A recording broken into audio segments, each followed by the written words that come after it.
All right, welcome to episode 6 of season 2 of the 6 Lessons podcast. Today we're going to talk about pulp exposures. The first 2 lessons of the 6 lessons gives you a technique to avoid pulp exposures by only going deep in the peripheral seal zone, but by stopping at certain levels of 5 millimeters from the occlusal surface and 3 millimeters horizontally from the contact of a neighboring tooth. We stop and we create what's called the central stop zone, where we don't go deeper than that to prevent a pulp exposure. Why is it so important to prevent a pulp exposure?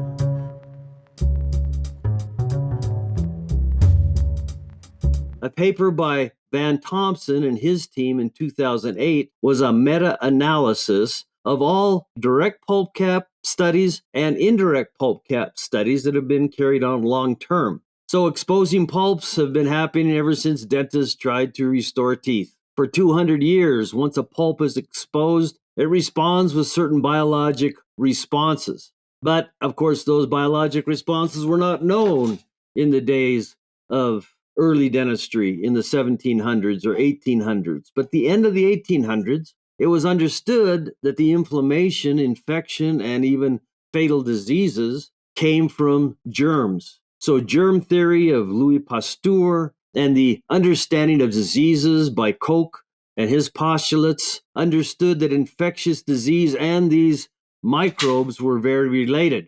And then continuing on in 30 years, we found out that there are things smaller than bacteria. These viruses that were unfilterable in early techniques trying to find infectious agents, these viruses were so small that completely new technologies need to be developed. And those really came to fruition in the 1950s, 60s. Everything rotated around the discovery of DNA. Nobel Prizes were given to 3 men. Rosalind Franklin did not receive it. She died of cancer tragically before she should have received a Nobel Prize. But the ideas of DNA and analysis on this molecular structure of biochemistry, this added to the idea of how do the individuals respond to infections from viruses, from bacteria, and the whole connection of the immune response that's in our body that we take for granted every day that keeps us alive by screening for potentially cancerous cells, eliminating the viruses and bacteria. It's a miracle that we're alive. But we need to understand as dentists, we are not in an art guessing about these things anymore. We're actually in a science, and that science can tell us things about how the human tissues respond to these assaults. And in dentistry, the major assault is decay, fracture, or an iatrogenic exposure of the pulp with a burr. And the studies on this showed, and Van Thompson and his team out of NYU did this meta-analysis, when they evaluated all the studies from the 50s and 60s about exposing pulps and how that was followed up into the 2000s in even some cases, they found out across the board an indirect pulp cap technique where all the decay was not removed was always more successful than a complete caries removal where the pulp was exposed. The histologic studies showed that the exposure of the pulp projected infected bits of dentin into the pulp, and these little projectiles increased the inflammatory response greatly, and that contributed to the death of the pulpal tissue. And so, as direct pulp caps become less valid based on science, the scientific approach is always now, and it continues to be, that direct pulp caps are contraindicated, that direct pulp exposures through complete caries removal is contraindicated. Now, that doesn't mean that the pulp is not infected. The pulp is infected once the bacterial decay process goes 1 millimeter past the DEJ. The difference between the DEJ and the pulp is usually 4 to 5 millimeters. Now, if you have to go 4 or 5 millimeters and you're a 1 millimeter bacteria that doesn't have a flagella, then all of a sudden it's like swimming up the Mississippi River. It's a long ways. But if you have enough energy, you can swim up the Mississippi River. It just takes time. But these initial bacteria that are in the tubules that are going upstream and trying to move towards the pulp, or maybe they're not trying, but they do, they're replicating their way into the pulp. And eventually we get what are called pioneer infections. These pioneer infections are just 1 or 2 or 10 or 100 bacteria that have a massive infection near the DEJ, but the pulp is now getting bacteria and having to respond to these individual or groups, small groups of bacteria. And what do? The pulp does what all connective tissue does. If it senses bacteria, it starts a cascading of an immune response. Some of those are called cytokinases. But mainly it's a phagocytosis mediated neutralization of the bacteria. In other words, white blood cells, phagocytes, are looking for bacteria. They're in the bloodstream all the time. Once they find one and start eating up 5 or 10 bacteria, they release biochemicals that go into the bloodstream that say, hey, we got a problem here. Come give us some help. And so they elicit new phagocytes, new white blood cells. They accumulate and try to get into this area where the infection is. On the skin, it's very easy because you would have the ability to swell up and have a lot of white blood cells. Sometimes that's called an abscess, a skin abscess. But in a pulp, these connective tissues are constricted. They cannot swell. They can't accommodate more white blood cells coming in. They can't accommodate the increased plasma that carries the messenger chemicals and carries actual chemicals to fight the infection and fight the inflammatory response. And so the pulp is at a disadvantage because it cannot swell. One of the classic characteristics of an infection documented by Galen 400 BC was that you have heat and swelling and it turns red. That's how he described the first infective processes. He knew nothing about cells. He knew nothing about this immune system in any type of detail, but it is an observation that has been having whenever a human being comes in contact with bacteria, which has been forever because bacteria have been here longer than us. But anyway, the conclusion that Van Thompson, highly respected researcher, ahead of a group that was given $7 million by the United States government in the Pearl Network to get some advances in clinical practice in actual dentists. Van Thompson, I'm in his office. I'm talking about this article of 2008 in detail, and we agreed. The conclusion of the science is complete caries removal is contraindicated. Why is that? Because complete removal will increase the number of pulp exposures by 300%. And that directly relates to the number of pulp deaths that result after an indirect or a direct pulp cap happens. And the take-home message is that if you do expose pulps, you are 300% more likely to do harm to the pulp, to have the pulp die.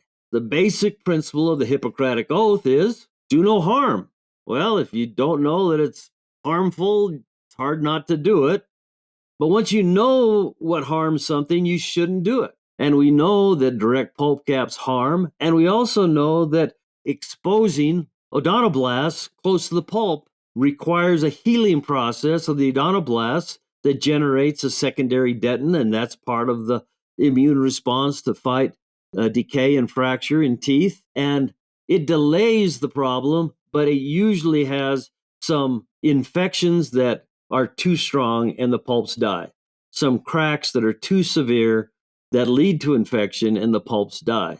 And once that happens, the teeth usually are lost. With or without the aid of a dentist, an infected tooth will eventually abscess and then have to be relieved. Usually the dentist can make the process go faster. And so when we talk about this exposure and the science that says don't expose pulps, but what if you do? So we've been training dentists clinically for over 20 years. We teach them a measuring technique, but they are clinicians. They're not perfect.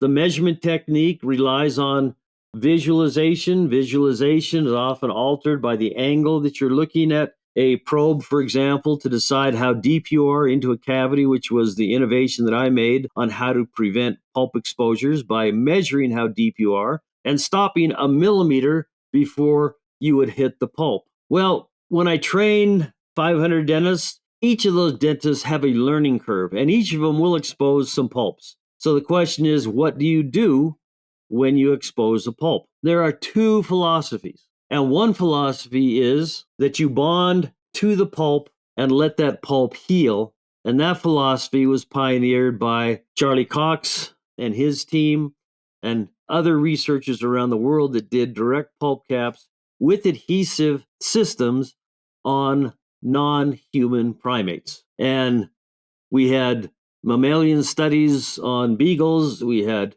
non-human primate studies on monkeys, but they all showed that a pulp has the ability to repair without a liner or without a base.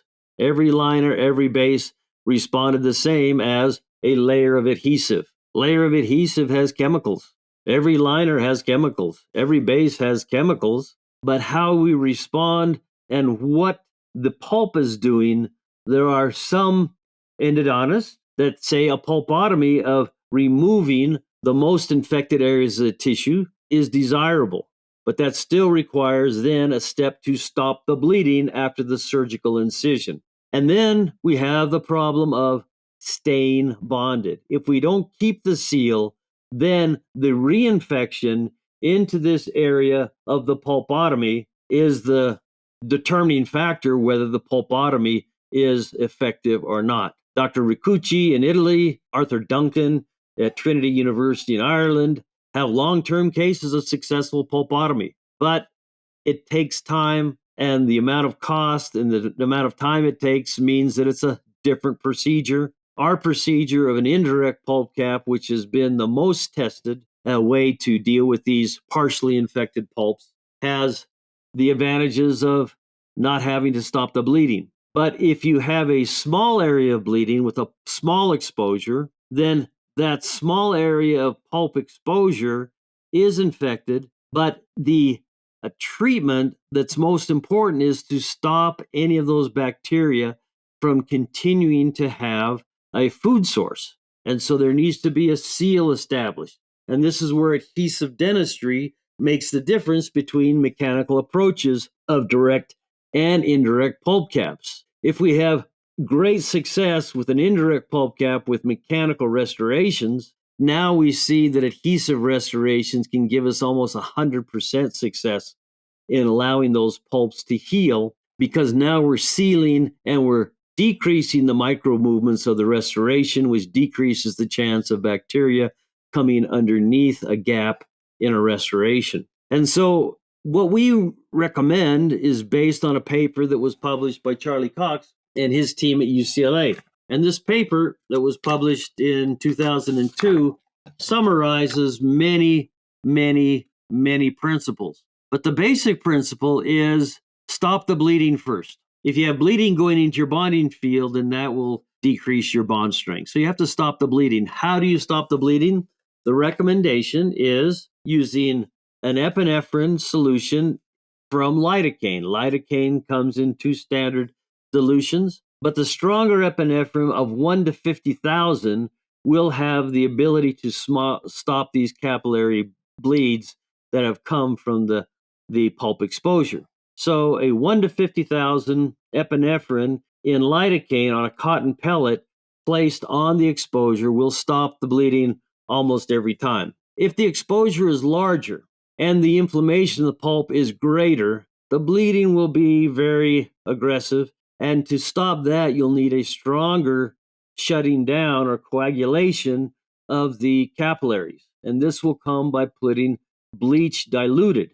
If you put straight bleach, it will destroy the proteins in the capillaries and it'll bleed more. But if you have a little bit of coagulation of the capillaries are bleeding, then it will shut those down. And so you have a 50% mixture of bleach and water.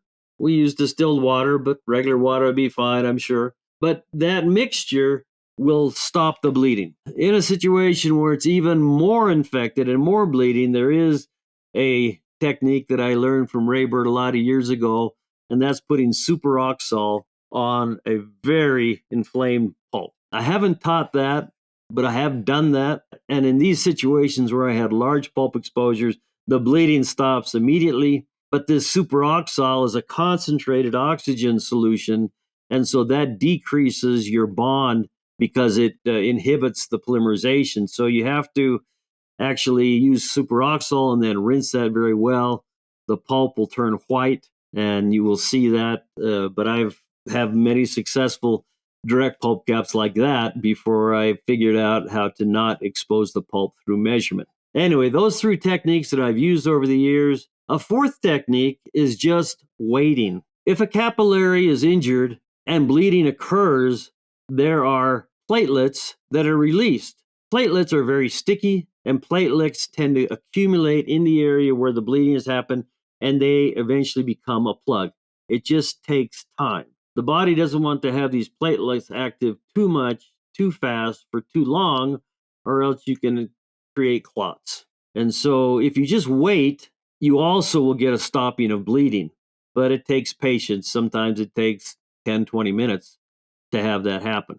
But if you have this exposure and now you've got the bleeding stopped, now this is the critical step in the 6 lessons approach. We always feel, and based on science, know that a self-etching system will be the strongest bond in these areas that are hydrophilic, or these areas that are high percentage of water. The deeper you get to the pulp, the more water there is. In a total etch approach, if you totally etch, then you remove all the hydroxyapatite, and all of a sudden you have an increase of pulpal fluid. So not only are you dealing with bleeding, but now you're dealing with too much pulpal fluid. And so the self-etch approach is this: cover the bleeding with something that will not be removed by air abrasion. Doesn't have to be sophisticated. A little drop of glass ionomer, a little drop of unbonded composite that's cured. You could put MTA, that's the most expensive approach.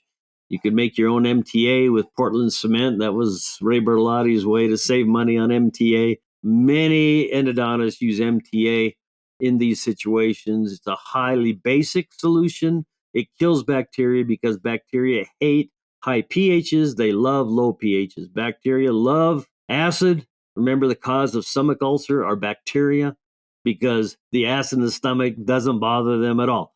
But the idea of MTA being basic, that's a good principle of science that many endodontists recommend. But what we recommend, just cover that exposure for long enough to air abrade. That air abrasion will compact your smear layer, stop the tubules from leakage so much, because you have smear layer plugs in each orifice of each tubule. And those orifices are 3 times as big near the pulp as they are near the DEJ. They get smaller as they go towards the DEJ, more mineralization. And so when you have the self-etch approach, you cover that exposure, you air abrade to reduce the smear layer and to put the plugs into the tubules, and then you rinse that. And quite often at that rinsing, the glass ionomer or the unbonded flowable will just be sucked up, and you'll see that the bleeding has stopped. If the bleeding doesn't stop, do it again, or go to the more aggressive forms to shut down the capillaries. But once you have that air abraded area, now your steps are just the same as the standard protocols, where you would prime, but also in that primer, you would have something to deactivate the MMPs, which is available in SC Protect. Probably will be available in other bonding systems soon, because the patent has expired on SC Protect. But if you don't have SC Protect with MDPB monomer, then you deactivate the MMPs just with a 30-second application of chlorhexidine in ethanol.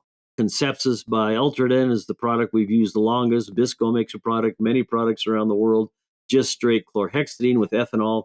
You don't want to use a chlorhexidine that has any soap in it or any flavoring or any abrasive particles like Concepsus Scrub. You wouldn't want to use that. You just want to use straight Concepsus from Ultradent. But once you've deactivated the MMPs, now you're ready to start your hybrid layer development with your primer. 20 seconds, evaporate your solution, your solvent, which is water in the SC Protect bonding system. And then after that, then you place your adhesive, light cure your adhesive. And then after the light cured adhesive, then you would place your 0.5 millimeter of resin coating, light cure that. And now you're in a situation where the bleeding has stopped. Now the healing of the pulp is going to be mediated by the immune response. and way over 90% of the time you'll have total success. And this is the approach of the 6 lessons if you do expose the pulp. But like Davey always says, if you expose the pulp, don't tell your dad. I mean, that's a joke. But in private practice, when I was in private practice, in developing these systems for the first 7 years and then teaching those for another 4 years, I monitored, and in my practice, it was about 1 tooth a year would go to endo from teeth that had deep decay or an exposure. And so, if I was treating 300 or 400 teeth a year, 1 tooth a year, it's very, very much less than 1% in these deep areas of decay or exposures from iatrogenic treatment. So, with that, episode 6 is in the can. We will see you next time for episode 7, season 2. Get bonded, stay bonded. Always great talking to you.